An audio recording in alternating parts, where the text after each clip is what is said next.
Well, thanks everybody for joining us today for a discussion with Dana Schneider at the Empire State Building, which is going to be the topic of the webinar today, but we'll also cover more broadly some of the challenges and rewards of actually making our building stock much more energy efficient.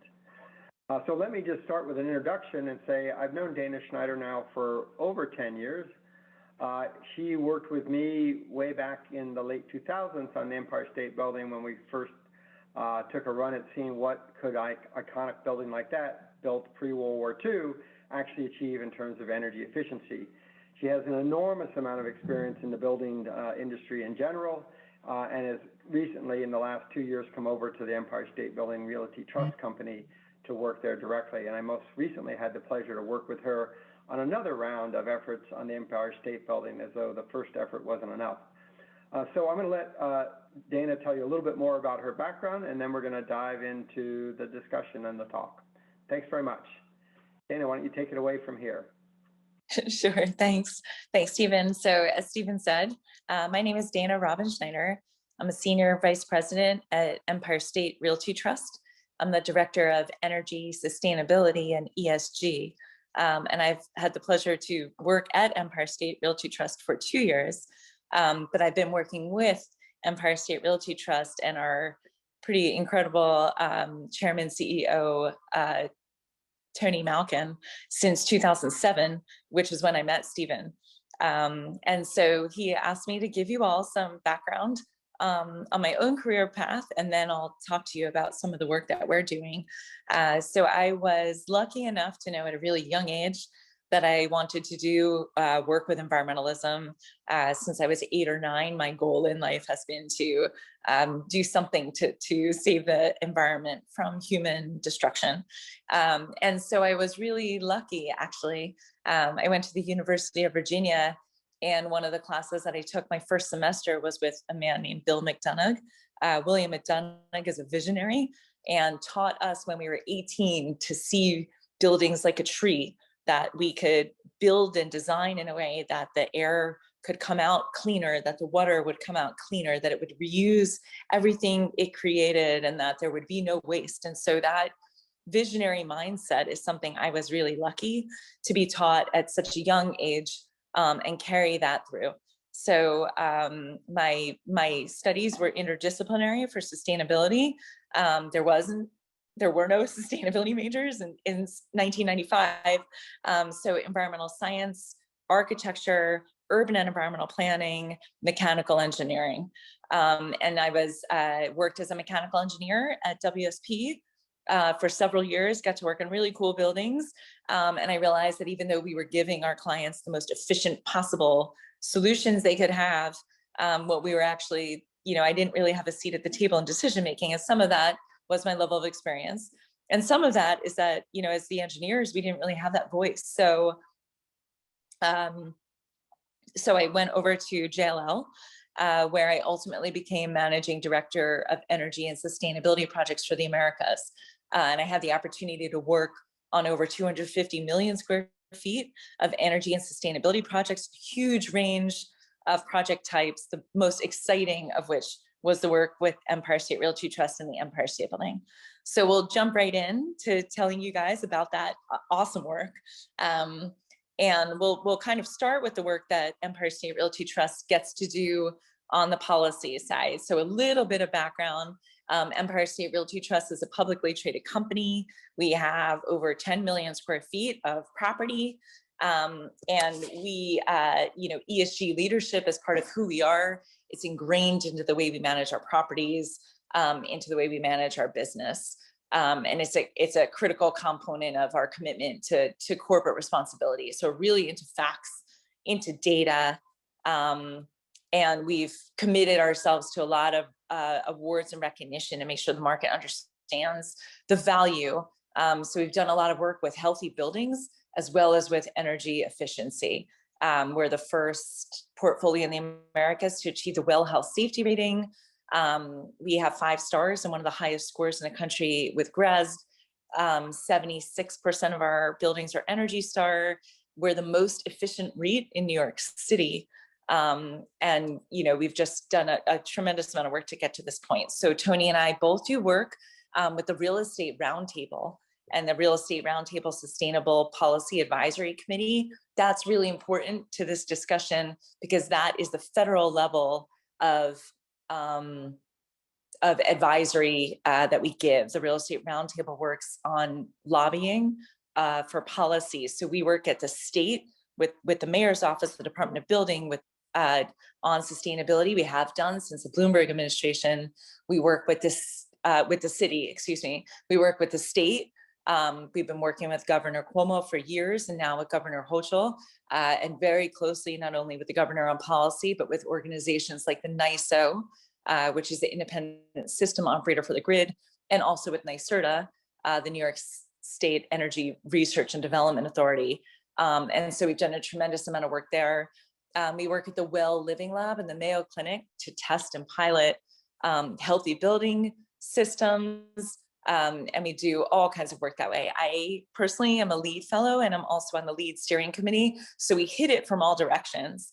And last but not least, Tony Malkin is the only owner on the city's Local Law 97 advisory board. Now that Local Law 97 is the most stringent legislation for buildings for climate in the world. We basically have committed as a city to the Paris Accord. And so buildings starting in January 2024, which is right around the corner, are capped in the emissions that they're allowed to emit. And if they go over their emissions, which are based on total energy used per square foot of the building, they have fines. So that starts in 2024, targeting 20% of buildings. By 2030, we're looking for a 50% reduction in emissions for the city. By 2080, we're looking by 2050, we're looking at an 80% reduction for buildings. So that is 80 by 50 is the ultimate goal. As Empire State Realty Trust, we've actually committed to accelerating that. And I'm sure many of you have seen the UN and the ICPP reports that say that 2050 is too late.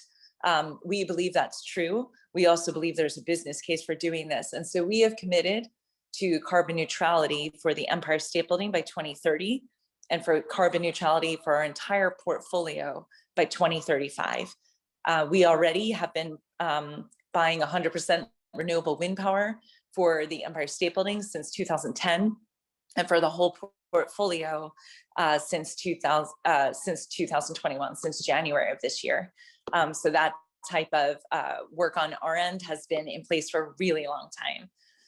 So I'll start with a little bit about that was kind of the start. Now I'll talk to you guys about what we've done with Empire State Building. We've actually done a tremendous amount of work in this building. We started, like I said, in late 2007. And so we partnered at that time with the Clinton Climate Initiative, the Empire State Building, Jones Lang LaSalle, Johnson Controls, and the Rocky Mountain Institute. And at the time, we wanted to prove or disprove the economic viability of investing in deep energy retrofits. And this comes from the idea that, as you all know, I'm sure, the built environment is the largest emitter of all different categories globally. In cities like New York, the built environment is responsible for over 70% of emissions.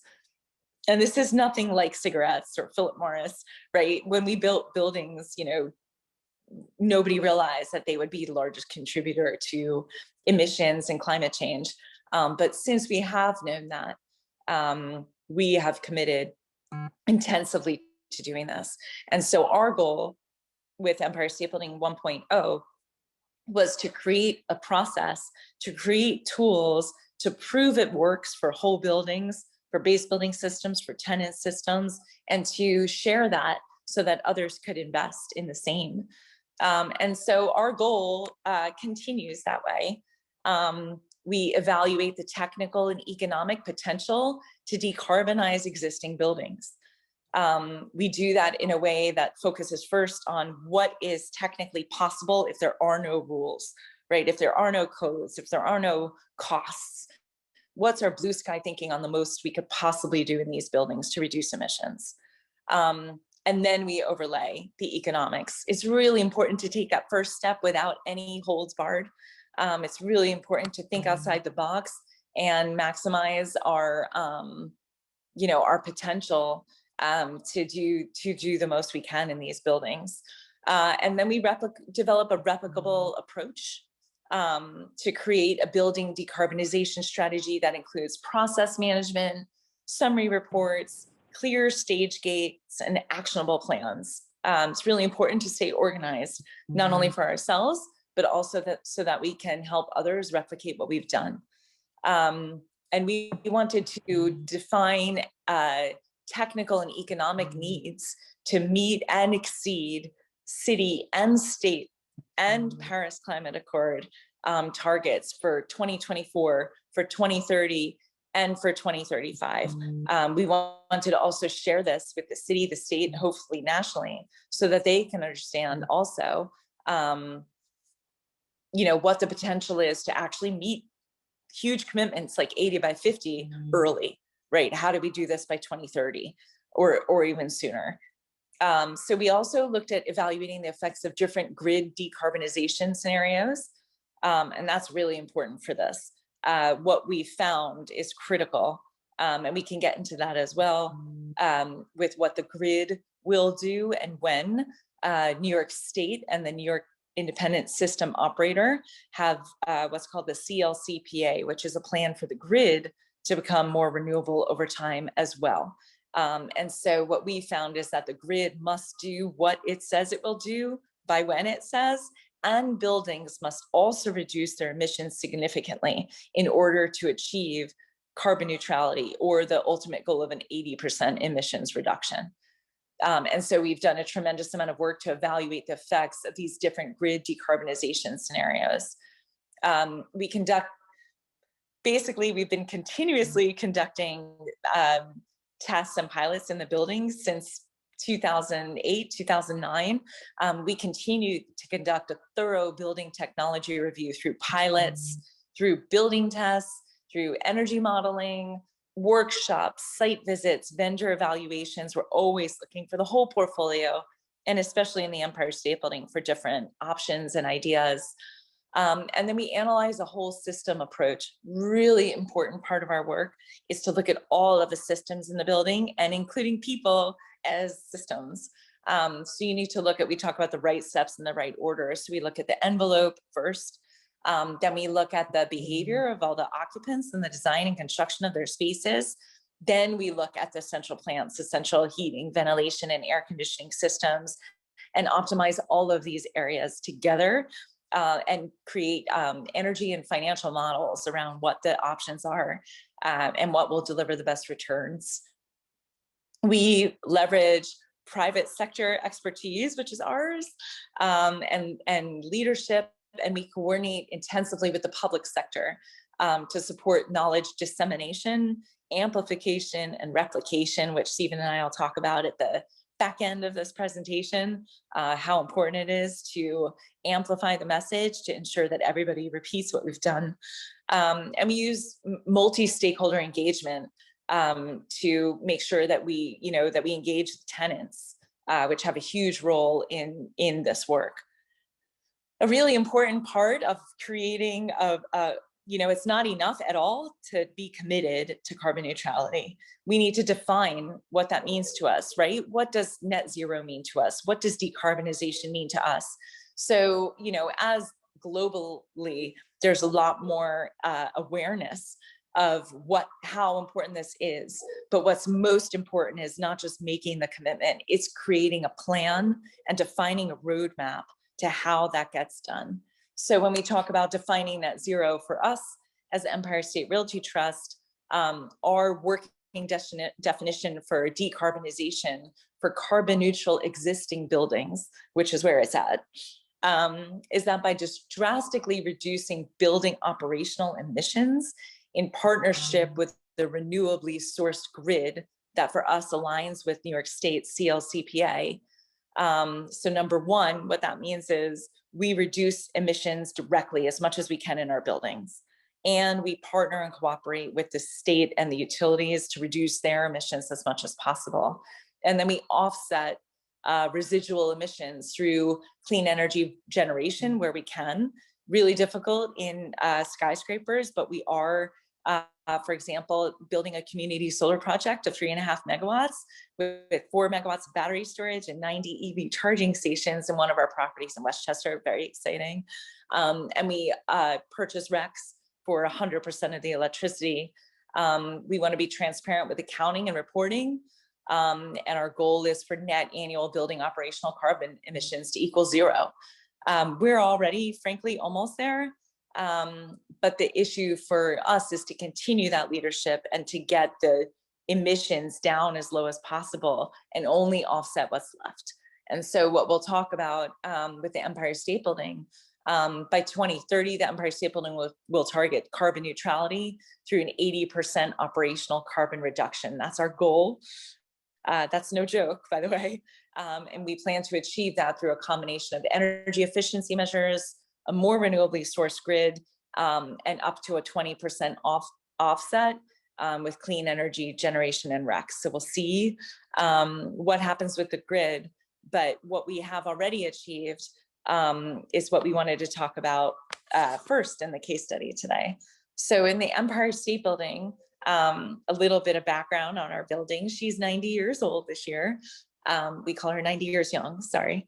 And the Empire State Building was completed in 1931. The building is a historic landmark, a national landmark, and protected in the city of New York. She was built during the Great Depression in 1 year and 45 days, which is outrageous. The building is 103 stories tall. It was the tallest building in the world from when it was built in 1931 until the World Trade Center was built in 1977. 2.85 million square feet, and truly my favorite building ever. We have already reduced our emissions since our work began in 2007 by 54%. So we're really proud of the work that we have done.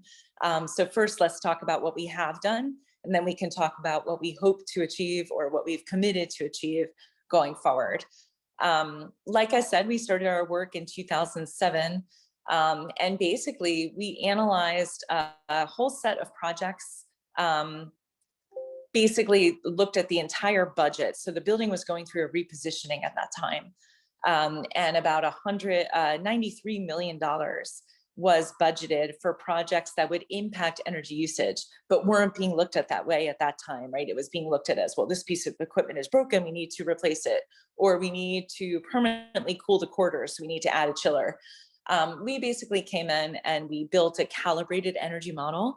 Our energy model is still a beta version of eQuest. It is massive. It takes like hours to run because it's so big, but it's extremely accurate. Our model is within 0.8% accurate of the building's actual usage, which is awesome because we use it for everything. And we created this calibrated energy model. We developed a blue sky list through a theoretical minimum energy workshop of every idea we had to reduce energy use in that building as much as possible. So we looked at it in the reverse way. Instead of doing an energy audit, which is typically done to say like our energy use is here and we want to get here. Usually energy audits, which are unfortunately very typical, look at lighting, they look at essential plant, they look at VFDs, and they rarely identify opportunities of more than a 10% reduction. We wanted to get to like 30, 40, 50, 60% reductions. So we have to go way further. And so instead of saying we use this much, how much can we use less? We looked at what if we use none, and what do we have to provide to make sure the building is comfortable for our occupants? And by using that kind of, and also let's consider in our ideation stage at least that nothing is off limits. And that kind of thinking brought us at this point, in the 1.0 work, we had about 68 measures. In the 2.0 work underway now, we added another 200 ideas. So we took hundreds of ideas the first round, And we narrowed them down to what we call 8 implementable projects. Now, keep in mind, the 68 or 69 ideas all went into an energy model. And we looked at that against the money that we were going to spend. And so that $93 million, we actually looked at it like, well, which projects could we possibly do differently? Which projects might we eliminate entirely, and which projects do we need to add to get to our goals? Ultimately, in the work that we performed in 2010, we added an incremental cost of $13 million. So that and that $13 million incremental cost for us delivered $4.4 million in savings, which is a 3-year payback. So we more than proved our own hypothesis that there was a strong business case for investment in deep energy retrofits. We based our work clear and quantifiable business case. And ultimately, the projects which we began implementing in 2010 were 8 major projects. Now, that's not to say that we eliminated 60 of our ideas. We actually integrated those ideas into packages of projects. And some of the major lessons that we learned was that more than half of the savings exist within the tenant space. In order to achieve deep energy savings, projects must include a strategy for the tenant spaces, and they must include engagement with the tenants. And so we retrofitted our whole chiller plant. We have 7,500 tons of cooling in the Empire State Building. We gutted all of our electric centrifugal chillers. We put everything on a VFDs. We upgraded pumps and motors and added VFDs to make them more efficient. We went from 3-way to 2-way valves, basically changed everything in the central plant. Interestingly enough, because we are always trying to be sustainable as well, we reused the full shells of the chillers, and we gutted them on site and rebuilt them. And so the kW per ton we were able to get was still just as good or better than the most efficient new units at the time. We also installed the largest wireless building management system in the world. So that conversion to DDC was really important to our work. Those are the only 2 projects that were strictly base building systems, right? And even then you could kind of argue that the plant serves the tenants and the BMS serves the tenants. But the rest of the huge measures that we implemented were in the tenant space. We converted. Oh, and it's really important too to say that this equipment at the time is at the end of its useful life. So we're converting as we go air handling units to a much more super efficient specification, really detailed with our specs, and we're always evolving. There's like no ego involved in doing this. You have to be able to look at your own work and say, we could have done better than that. Or in 2021, there are more advanced solutions than there were in 2008 when we were developing the first package. We're always looking to do better on our own work. So that's a really important piece too. And this is a really good example of it. So we created a super high performing spec for our air handling units, but in time that technology has advanced. And so we advanced our high performance guidelines along with that. So we've moved to variable air volume air handling units that are super efficient. They all have MERV 13 filters, just to be clear on our health and wellness commitment. We meet ASHRAE 62.1 ventilation and exceed it.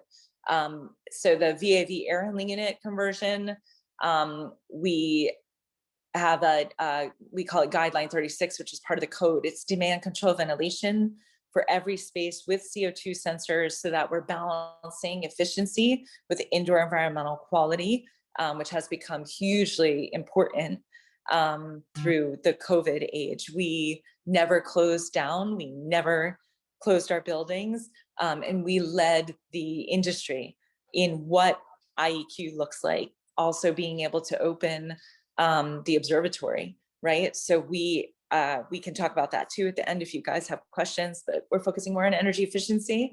On the base building side, when we talked about the importance of doing the envelope first, we added radiative barriers, insulation, rigid insulation around and behind all of our radiators. Pre-war building construction is usually often terracotta tiles.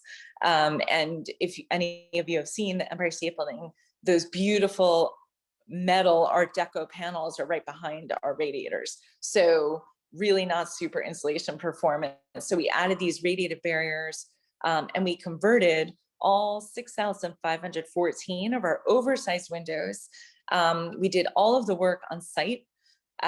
We reused over 96% of our window material, and we took the insulated glass units apart all on site, reused the 2 panes of glass, reused the frames, added a pane of suspended coated film, which acts as a heat mirror. That's our solar heat gain coefficient control.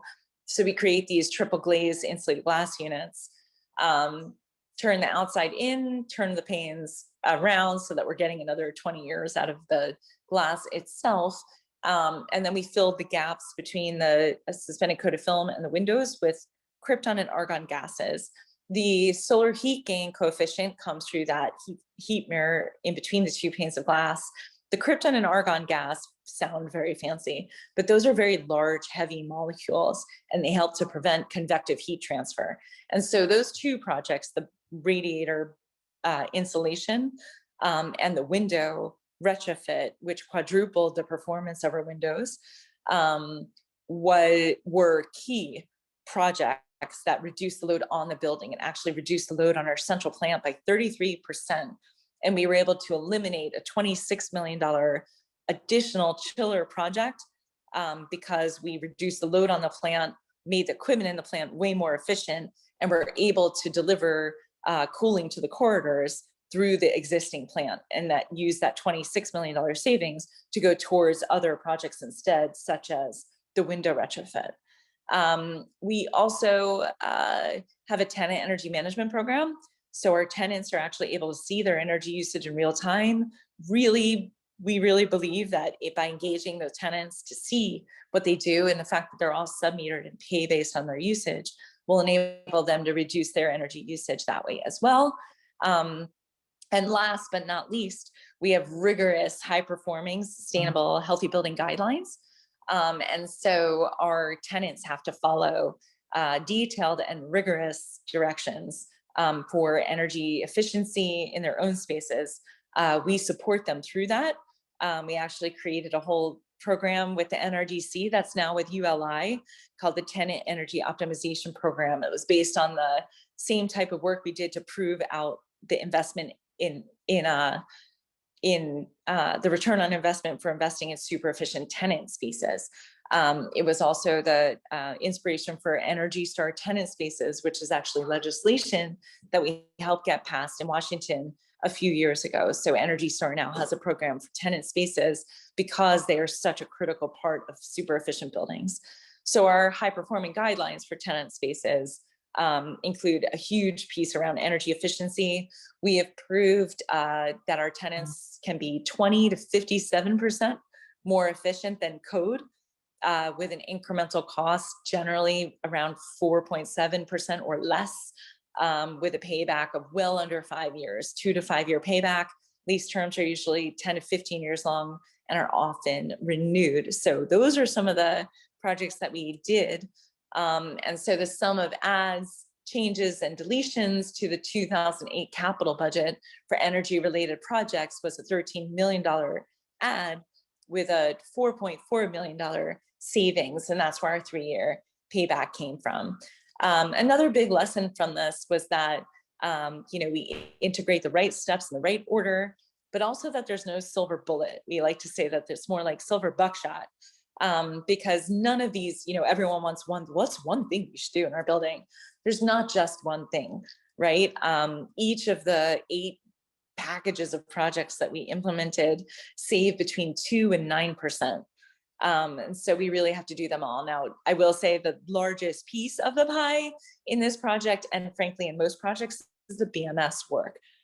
It is super nerdy. It's really complicated, but the most we can do once we upgrade systems becomes the building management system itself, developing and writing, implementing and automating the right and best control sequence. So this is a really great example of what we're doing now, which is that whole, there's no ego involved, because it's not we have to seek continuous improvement. We're actually rewriting our entire control sequence. what we wrote and implemented in 2009, 2010, we just know more now. And we learned from our own building. The Empire State Building is one of the highest performing buildings I've seen, even though it's 90 years old. And so we're continuously looking to do better. And that control sequence is one of the most important ways to do that. So that is kind of the 1.0 work. And that work all took us to a 54% reduction in emissions, which we're extremely proud of. That is fully balanced with being the most healthy building we can with our indoor environmental quality measures, no VOCs, no red list materials, MERV 13 filters on 100% of the units, ASHRAE 62.1 or more compliant ventilation. We use bipolar ionization purification as well. And so we have never compromised the healthy building side for the super efficient side. So we already have a building with a 54% energy reduction. In regards to Local Law 97, where our entire portfolio already complies from 2024 to 2029.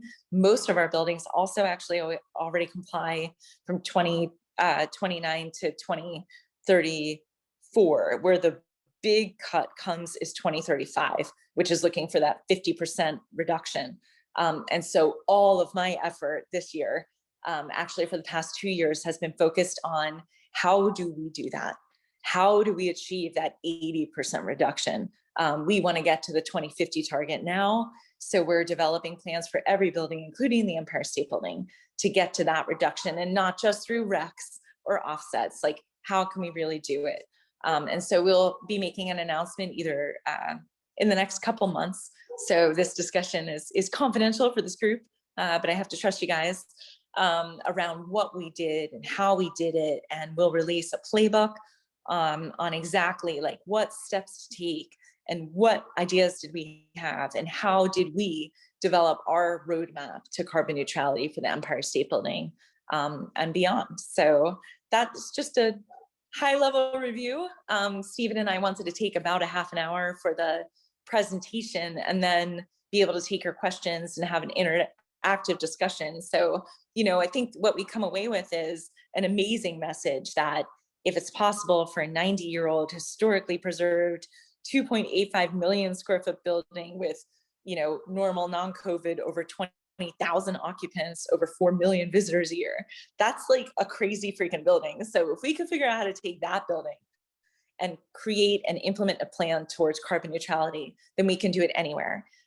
In fact, if the largest 20% of buildings in New York City use 80% of the energy, and if all of those buildings did just what we've already done in the Empire State Building, the emissions of New York City would go down by 25%. And that's a negawatt, which Tony and I think is the best kind of reduction, right? There's nothing better than just not using it at all, right? And renewable energy is great, but there's a carbon footprint to its creation and distribution. Using less is the best way to go. So from an embodied carbon perspective, we're using these older existing buildings that have so much character and making them the most efficient, high-performing, healthiest, modern infrastructure buildings you can find. And so you might ask, if we could do this with a 3-year payback, why isn't everyone doing this? And that's kind of the next part of our conversation for me and Stephen, is to talk about why. So Stephen, if you want to come back on, maybe we can talk about why everyone's not doing this, because we know they have to. Great, thanks Dana, and thanks for that discussion or that talk. Really, really helpful. Yeah, I think we should talk a little bit about the why and how this could be expanded. And there are also a number of questions that have come in from the audience as well that I'd like to touch on. So actually, why don't we do a little bit more sort of in the detail and then come back up to the bigger picture of, well, how does this scale? Why isn't it scaling? It's hard. You can't go into the stock market and get a 3.5-year payback or that kind of 30% return, let's put it that way, typically, and not with the kind of certainty you get with energy efficiency. So, but here's a couple of questions that came out, and I'm going to start with a couple of mine and then go to some of the audience ones.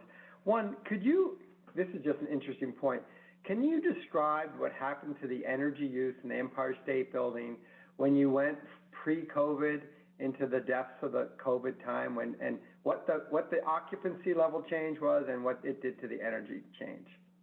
That's a great question. So of course, we never closed our buildings, but clearly, let's just focus on the lockdown as the time of almost no occupancies. So as I'm sure you all know, New York City was hit first and hit really hard. I try not to think about it because it was just so shocking and terrible. But in mid-March 2020 through mid-June 2020, we were, as a city, in lockdown. And so during lockdown, only essential workers were allowed to come to work in New York. Now that included our building engineers and our building managers. So we give them tons of credit because they're not healthcare workers, but they were essential workers. And at that point, for those 3 months, the occupancy of our buildings was tiny. What was interesting, and we're actually working with the EPA and the DOE to study this, is that even with hardly anyone in the buildings, and this trend was seen nationally, the energy use did not drop even close to how much we thought it would. What I think is really important to note are a couple things. We're still trying to figure out all the details. The occupancy drops to almost zero. Let's call it zero during lockdown. The energy use in general drops around 20%. That is much less of a drop than we expected. And so we actually, I called it with our engineers, that we were going to make lemonade out of these lemons, right? This is a horrible thing that's happening to us all. Union workers and engineers were actually hit exceptionally hard. We don't need to get into that in our discussion, but like these people that I was asking to work with me to do experiments basically during the lockdown were people who were hit really hard. So I think that's important acknowledgement of the commitment our engineers had. We basically started analyzing why. Now, number one, why is because if a building's open, which they had to be, you still have to condition it. So number one reason why we're not seeing is 80% energy drop with 0% occupancy is because we still have to deliver on our lease obligations, right? These buildings aren't shut down, so they still need to meet temperature, humidity, and outside air requirements. So we're still ventilating these buildings. Actually, we're ventilating them more and for longer than normal. And we have to still keep it at, maybe a little warmer. I did raise our set points because the occupancy was low. So call it 74 to 76 degrees in the summer, or in the cooling season, if you will, which is when this was. And in the heating season, maybe a little cooler than usual, 66 or 68 degrees. But that HVAC piece of the pie is more than half the energy usage in the building, and that can't go down that much. So heating, ventilation, and air conditioning, we're still driving significant energy use. The second huge lesson we learned, which Stephen and I already suspected, which was very frustrating and is still something I'm looking for good technologies on. So I will challenge students on the call to work with Stephen and I after this to talk about incubators to create better technologies for plug load controls.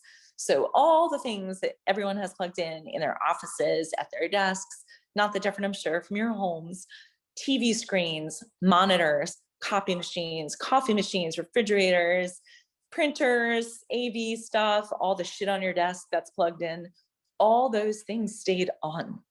They stayed on almost the whole time. And that was heartbreaking because in 2007 and 2008, the measures that we developed that long ago were so heavily focused on the tenant. And a huge part of that was what we call plug load controls, basically everything plugged in, right? Or vampire loads, whatever you want to call them. So we walked through the spaces with our engineers. We turned off what we could, but we can't, mess around too much with our tenants' spaces without their permission. Things like TV screens and monitors, and we sent out emails to the tenants asking for their cooperation to turn things off. So just microcosm of a post-COVID world. If your stuff is on when you're not in the office for months, that's happening every night, every weekend, and every holiday too. So there's a massive opportunity. We're actually doing a pilot in our own office, which with a really neat retrofit technology. So Stephen also knows my work is what do we do in a new building, in a new space, and what do we do as a retrofit? In my opinion, retrofits are far more important because that's 99.9% of buildings exist already.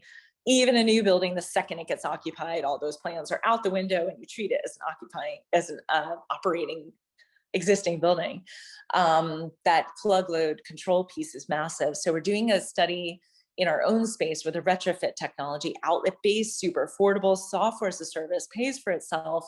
And even in our office, where all of our appliances are Energy Star, where everybody knows about energy efficiency and believes in it, we saw an opportunity for 68% additional energy reduction if we had this level of controls on the workstations. And I was like, nothing's off limits. I'm putting it in the conference rooms, I'm putting it in the pantry. Other than the fridge, all this stuff doesn't need to be on. And even the refrigerator can cycle down in the middle of the night. That's still FDA compliant. And it's, nobody's opening that door, hopefully, from midnight to 4 a.m. So really thinking outside the box on things like that.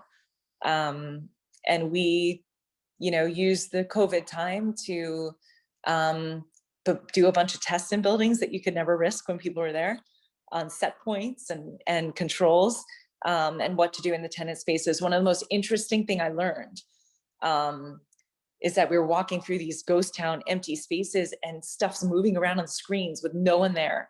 So all their stuff was on at the desktop, but they were functioning in a way where we couldn't turn it off because their home access was tied to their desktop access in the office. So that's something we need to address from an IT perspective as well.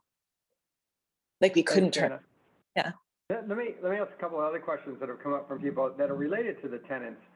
Two that are very related, which is, what would you say from ESB 1.0 has been the experience of the clients? What's been the best parts and what's been the not as good parts if some things are like that? And then related to that, how does it work kind of, because there's a basic split incentive potentially. If you save a lot of energy, what does that mean for the tenants? How, if they opt to be more efficient as you encourage them to be, how does that work from their perspective? So what can you say about the things that the tenants have loved, things maybe they loved less, and how the sort of business side of the equation works? That's a great question. I would like to think our tenants just love all of this. I really believe there's no downside for our tenants. And I truly mean that because all of the work we're doing actually makes them more comfortable, right? When you retrofit windows so that there's not the solar heat gain anymore, they can actually sit right up next to a window if they wanted to and not get hot. When we do all this advanced controls work, a lot of it is focused, with efficiency comes comfort. So this myth that super energy efficiency efforts are going to compromise how a tenant feels is actually the opposite.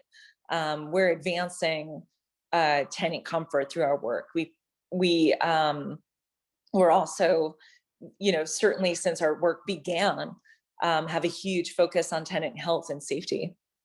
So, when we came in and started this retrofit in the building, we've done a tremendous amount, not just with energy efficiency, with water efficiency, with healthy, safe materials and ventilation, and mechanical work, as well as standards to not introduce toxins into the space, both in the design and construction side and on the operations side. We've introduced composting to 1 million square feet in our portfolio. And we're constantly reaching out to our tenants to, frankly, I work for them, right? So what can I do to help you do more with your own ESG targets? In the last 2 or 3 years, I've seen a shocking increase, like an exponential increase in what our tenants are doing or what they want to do from an ESG perspective, which really heavy focus on the E. So I think that what we're doing with sharing data, with disclosure, with providing these guidelines for them, giving them the support to achieve, more efficient operations, I think it's been hugely successful for the tenants. And some of our bigger tenants have been extraordinary partners with us in telling story, from Skanska first to LinkedIn to CookFox. They're all doing incredible work with us. We have to do this together. You can't reduce energy use 80% without partnership. And maybe that leads into this another question, which is, what's the hardest to abate component of the Empire State Building's energy consumption? Hardest to abate? Yeah, hardest to abate. So of course, the first thing that comes to my mind is asbestos, but No, the energy side. So in a sense, I think both you and I remember, Dana, when we started this work in 2007, there was really a conversation at first about the tenant space and really, the people who are the commercial side of the business that work with the tenants are the clients, they are the customers, and you don't want to upset your customers. And there was a very, I think there was a bunch of discussion that had to happen for a while, which is, but they're a really important part of this equation. And I think, to sort of answer that question, I feel like the tenants are at some level the hardest because it's a dance with them. But on the other hand, as we know from the data analysis we did recently, the tenants, quote unquote, own like 75% of the carbon footprint. Yep. Because of all their equipment. And I think this whole thing about IT is really interesting. Most people don't realize this, I think, but they think about data centers and they think about Google and Microsoft and the cloud, and then you can build a really efficient data center today. But there are literally many, many millions of square feet of data center closets where their set points are crazy, they're blowing hot air on things that need to be cold, and it's all fighting it. And this opportunity that we uncovered to actually think about centralizing data centers on a floor basis or every other floor basis is a business opportunity waiting to happen, that somebody would actually come and offer that service to clients that don't really know anything about IT, but they sure as hell generate a lot of heat from their IT closets. Absolutely. That's a great point. We absolutely have opportunities. I guess the hardest to abate, I would say then, is tenant behavior. It's really hard to engage thousands of different occupants in adaptive change, right? But there's so much potential to come from just behavioral changes. I think this is a super optimistic thing because it doesn't cost anything to change your behavior. And so, if we have a little bit of time to talk about, why isn't everyone doing this? Some of it is money, financial decisions. Some of it is just that it's not easy for people to change. And so I guess if I had to choose the one hardest thing, number one is, convincing someone this is where they should invest their money. From a tenant perspective, especially like my company, when I was at JLL and at ESRT, these are commercial building focused companies, right? So this is their business. They do understand, but the tenants for the most part are not, right? LinkedIn or Google or, whatever JP Morgan Chase, whatever corporation it is, their business is not buildings. Their business is not the built environment. Their business is something else. And so it's our job to educate and engage and convince them that this is something that should be important to them. So we talk a lot about how beneficial these measures that we've taken are for their employees. In many ways, that's why we focus on health and safety, right? How much more productive your employees, which are certainly your largest expense, are in a space that's healthy and bright, that has daylight, that has CO2 sensors, that we don't introduce these toxic chemicals. All those things are part of the case. The green building piece saves them money too. So, our tenants pay for what they use, electricity at least. And so every improvement they make saves them money directly. And utilities is their third biggest cost. It's talent and then rent and then utilities. So if we can take that piece and make that, 20, 30, 40, 50% more efficient, that's a huge differentiator for them. And on the icing on the cake, we joke around, is actually the cake. The icing on the cake of all this improved productivity is something that actually saves them far more money than the much more easy to quantify energy savings and now legislative risk. Yeah, that's great. And I think that brings us, and we have about 5 minutes left. Let's talk about why everybody isn't doing this, because this is an amazing business case. It does improve comfort. It does improve productivity. Many studies have shown that. And so why isn't everybody beating down the door to do this forthwith? And we might mention, I think the CO2 fines that come with Local Law 97 are kind of on the order of $268 a ton or something like that. It's a big number. Yeah, $268 a ton over the limit for your building. So just if anyone had questions on Local Law 97, at the simplest level, it takes the building and caps its energy usage based on an assigned coefficient to convert the energy usage into emissions, whether it's electricity, steam, and we have district steam in New York, so that's a whole nother can of worms. Electricity, steam, natural gas, oil, those are our biggies. Each of those has a conversion factor. It's very basic, right? How much the building uses, what the conversion factor is, what your square footage is, that's your fine. Those emissions factors will change every 4 years, starting in 2024, to become more and more stringent until that 2035 to 2050 tranche, which we're considering 2035, which is a 80% reduction. And that's when it gets really challenging. And that's what we're spending our time on, right? What do we need to do to meet and exceed that 80% reduction from a technical and an economic perspective? We can't do it without the grid, can't do it without our tenants, right? Great. Can you say a little bit more then about what you think the biggest barriers to adoption are? You know, it's interesting, and this is just my opinion and not the opinion of my company. I don't know what the opinion of my company is. They might not even have one. What I do think after, I started studying this in 1995. So you guys can do the math. But I basically I try to stay optimistic always, because we've known since the 80s at least what the impact of emissions are and what the impact could and would be in the future if we didn't change our behavior. I have to say personally, Stephen, I think the biggest barrier to change is that climate change is seen as something too long-term for the typical human being to understand the consequences of their actions that might not impact them so much, but will impact their children or grandchildren. I think a lot of it is the long-term scale, which is why I think that, unfortunately, legislation is required.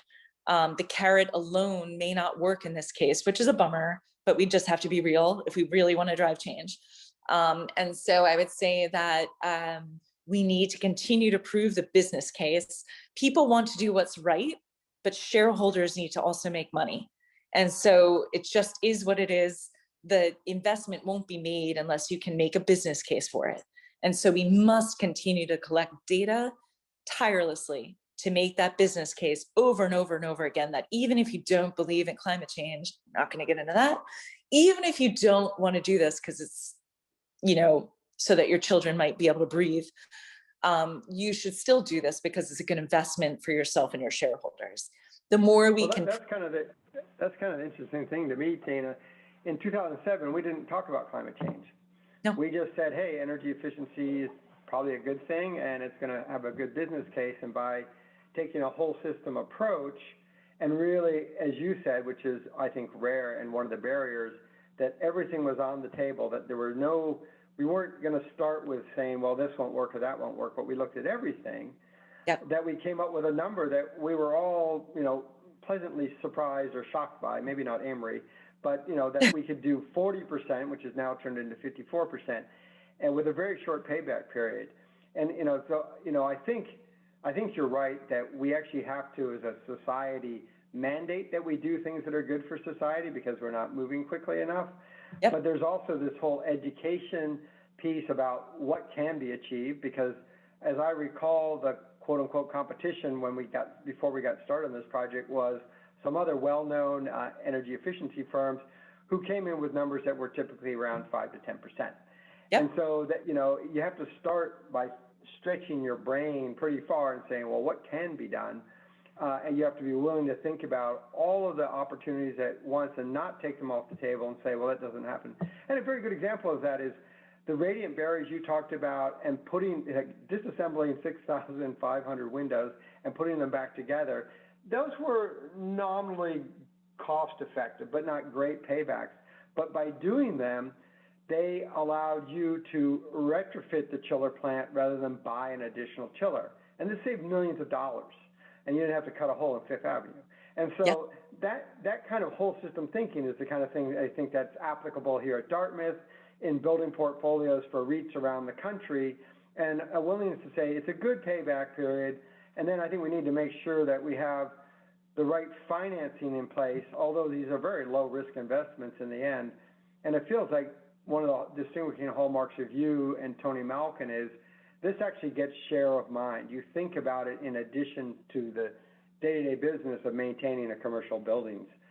So it feels like there's a lot of components of this about, and I think that's wonderful part about ESB 2.0. You're going to try to promote this opportunity even more and sort of systematize it in a way that other portfolio owners can hopefully adopt and move forward on. I hope so. And, there's a few things that the barriers are a challenge for me to even understand why, because in my career at JLL, a huge part of my job was doing the work, but the almost more important part of my job was trying to convince the clients of JLL, which are the largest corporations in the world, that they should invest in these things. So I saw in action and inaction, frankly, where they were choosing to do and what they were choosing to do and why they would and why they wouldn't. Interestingly enough, I don't think it's financing, because these giant corporations have amazing credit. They have access to capital at very low rates. It's just, will they choose to spend it here? And that's something I think is extremely important to just be open about, right? If we pretend that's not the case, then we're not getting at the root of where the challenge is. I actually think the other challenge is just make the case for doing proper analysis and studies up front. I know this is a great audience for that. And for any of the students who are listening, I cannot tell you enough how important it is for you to learn how to do this and what to do, and never give up on, I tell my children, don't ever hesitate to make a well-informed argument. But the key part of that is be well-informed. Don't go out there and just say how could you do this? It's killing the environment. What you need to say, and Tony taught me this, he's like, don't be a greenie. Obviously I'm an environmentalist. I believe in climate change. It's why I chose this entire career, but I make it a point to have the data, know the facts, keep your discussion focused on what will drive change in a way that's so informed by your analysis and your study and the facts and the technical street credibility that it will be hard for someone to say no. That you make it obvious to them that they're basically making the wrong choice if they don't do this. And I actually believe that's the way to go. And so we're committed to not only proving how to do this and scaling it and amplifying it, but making the case so clear that it would be hard for people not to do it. And I think the combination, hopefully, of mandates, but we have to prove that Local Law 97 works from an economic and technical perspective. And that's why the Empire Building Challenge at the state level, Local Law 97 at the city level, supported by our work, is going to be critical, because we cannot afford to fail. We have to succeed. And so I'm committed to making sure that we do. That's great. Well, Dana, we're at time now, but thank you so much. I really appreciate it. Thank you for bringing, a real world example that's a stunning success. And we'll be looking forward to hearing your public announcement on ESB 2.0.